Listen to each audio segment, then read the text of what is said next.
dusty wind sweeps across the Arabian Peninsula. A man sits beneath the desert night, eyes fixed on the stars that scatter the sky like silver dust. He is troubled, conflicted, deep in thought. For centuries, Jews and Christians before him had clung to scriptures they believed were the very breath of God, scrolls carried across generations, prophecies memorized in exile, gospels proclaimed under persecution. These texts shaped kings, empires, and civilizations. And yet, in the 7th century, a new voice rose, one claiming to speak from the same heavenly throne, a voice saying, "This is a confirmation of what came before it." But also, at times, these earlier scriptures have been altered. Thus began a tension that has echoed across 14 centuries. Some call it a contradiction, others call it a mystery. In theological circles, it has earned a name whispered with caution: the Islamic Dilemma. It begins with an observation so simple yet so powerful that once seen, it cannot be unseen. The Qur'an, held by Muslims as God's final revelation, directs its readers repeatedly to the very scriptures it also seems to distrust. In Surah 5, verses 46 to 48, the Qur'an affirms the Torah and the Gospel with remarkable reverence. It speaks of Jesus, son of Mary, being given the Gospel containing guidance and light. It declares that the people of the Gospel should judge by what Allah has revealed therein. Not what Allah had revealed. What He has revealed, present tense. It insists the Torah, too, contains guidance and light, and calls it God's rule for the people of old. Then comes the stunning command: "If thou art in doubt concerning what we have revealed unto thee, ask those who read the scripture before thee." This is Surah 10:94, a direct instruction to consult the earlier scriptures, the people of the book, the custodians of the Torah and the Gospel. Surah 21:7 reinforces it. Ask the people of the reminder if you do not know. This raises a profound question. Why would a divine revelation tell its followers to consult earlier scriptures if those scriptures were corrupted beyond recognition? Why would it affirm them as containing guidance and light if they were unreliable? And why would God direct His prophet to seek confirmation of His own revelations from people carrying scriptures that, according to later Islamic theology, were distorted? Here lies the first layer of the dilemma.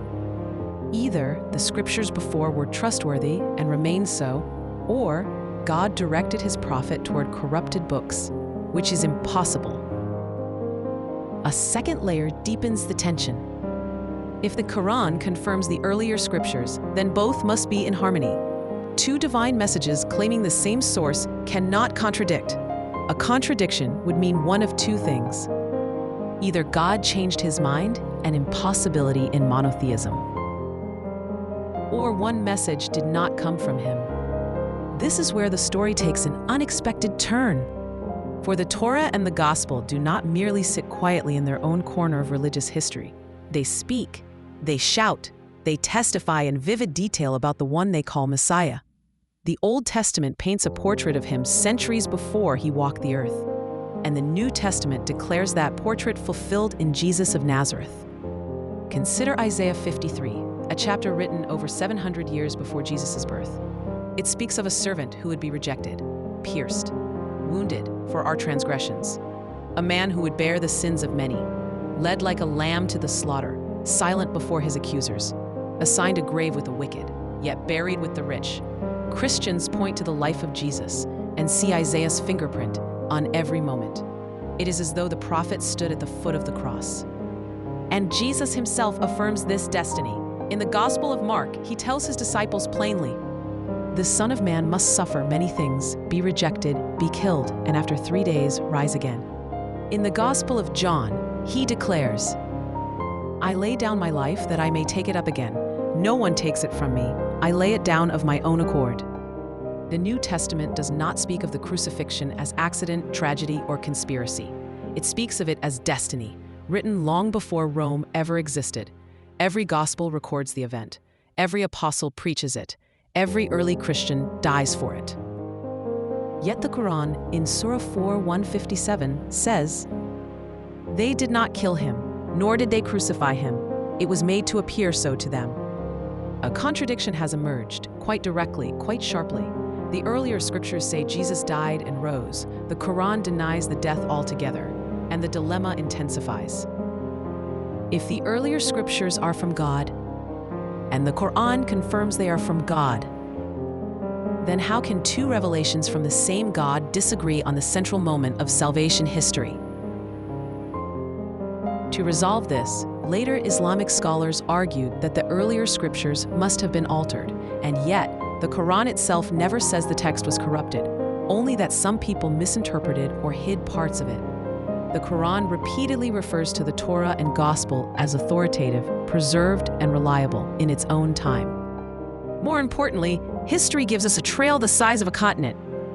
Long before Muhammad's birth, the world already possessed thousands of manuscripts of the Old and New Testament. Jews preserved the Torah with mathematical precision, counting every letter. Christians copied the Gospels across continents: Alexandria, Antioch, Rome, Jerusalem.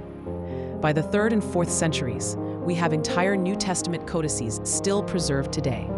The Codex Vaticanus, Codex Sinaiticus, Codex Alexandrinus. If corruption happened, it would need to have occurred before the 2nd century, yet the Qur'an in the 7th century still affirms the scriptures as authentic. Outside the Bible, historians speak too. Tacitus, a Roman senator, writes that Christus suffered the extreme penalty under Pontius Pilate. Josephus, a Jewish historian, records Jesus' death and reports the claim of resurrection. The Babylonian Talmud, hostile to Christianity, admits Jesus was executed. Even Islamic sources like Tafsir al-Baydawi acknowledge that the crucifixion story was widely known and uncontested. The historical verdict is clear. Jesus died, and early Christians believed he rose. So now the dilemma stands in full view. The Qur'an affirms the earlier scriptures. The earlier scriptures affirm the death and resurrection of Christ. The Qur'an denies what the earlier scriptures affirm. Only one of these positions can be true.